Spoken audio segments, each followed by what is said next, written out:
এখন শাবান মাস চলছে, পরের মাস পবিত্র মাহে রমজান। রমজানে মাসব্যাপী সিয়াম সাধনায় নিমগ্ন হবে গোটা মুসলিম জাহান। তার আগে পবিত্র শাবান মাস রমজানের প্রস্তুতি মাস। আমাদের প্রিয় নবী সাল্লাল্লাহু আলাইহি সাল্লামের জীবনী প্রণালী পর্যালোচনা করলে আমরা শাবানের এই গুরুত্বের কথা জানতে পারি। তিনি শাবানকে রমজানের প্রস্তুতির মাস হিসেবে মূল্যায়ন করতেন। এমনকি তার আগের রজব মাস থেকে এই প্রস্তুতি পর্ব শুরু করতেন। তিনি দোয়া করতেন, আল্লাহুম্মা বারিক লানা ফি রজব ওয়া শাবান ওয়া বাল্লিগনা রমাদান। দোয়াটির অর্থ হলো, হে আল্লাহ, আপনি আমাদের রজব ও শাবান মাসে বরকত দিন এবং আমাদের রমজান পর্যন্ত পৌঁছে দিন।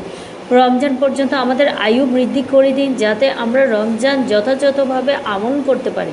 উম্মত হিসেবে এই দোয়া পাঠ করা আমাদের উপরও কর্তব্য। দোয়া ছাড়াও তিনি শাবান মাসে এত বেশি নফল ইবাদত করতেন যে মনে হতো তিনি রমজানের প্রস্তুতি গ্রহণ করছেন। রমজানের আগমনের জন্য মহানবী সাল্লাল্লাহু আলাইহি সাল্লাম দিনক্ষণ গণনা করতেন। হযরত আয়েশা রাদিয়াল্লাহু আনহা থেকে বর্ণিত, রাসূলুল্লাহ সাল্লাল্লাহু আলাইহি সাল্লাম শাবান মাসের দিন তারিখের হিসাবের প্রতি এত অধিক লক্ষ্য রাখতেন যা অন্য মাসের ক্ষেত্রে রাখতেন না। মহানবী সাল্লাল্লাহু আলাইহি সাল্লাম শাবান মাসে অধিকারে নফল রোজা রাখতেন। হযরত উম্মে সালমা রাদিয়াল্লাহু আনহা বলেন, আমি রাসূলুল্লাহ সাল্লাল্লাহু আলাইহি সাল্লামকে শাবান ও রমজান মাস ছাড়া অন্য কোনো দুই মাসে একাধারে রোজা রাখতে দেখিনি। হযরত আয়েশা রাদিয়াল্লাহু আনহা বলেন, আমি নবী করিম সাল্লাল্লাহু আলাইহি সাল্লামকে শাবান মাসের মতো এত অধিক নফল রোজা আর কোনো মাসে রাখতে দেখিনি। এই মাসে সামান্য কয়েকদিন ছাড়া সারা মাসই তিনি রোজা রাখতেন।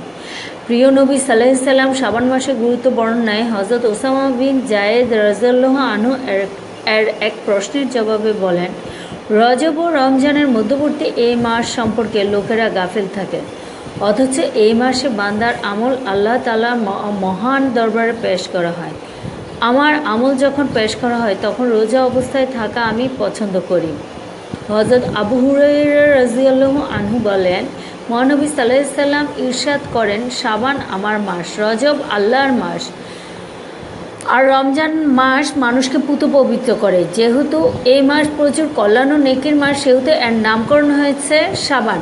হযরত আবু উমামা বাহিরি রাদিয়াল্লাহু আনহু থেকে বর্ণিত, যখন শাবান মাস হাজির হতো তখন প্রিয় নবী সাল্লাল্লাহু আলাইহি সাল্লাম বলতেন, এই মাসে তোমরা তোমাদের অন্তরকে পাক পবিত্র করে নাও এবং নিয়তকে সঠিক করে নাও।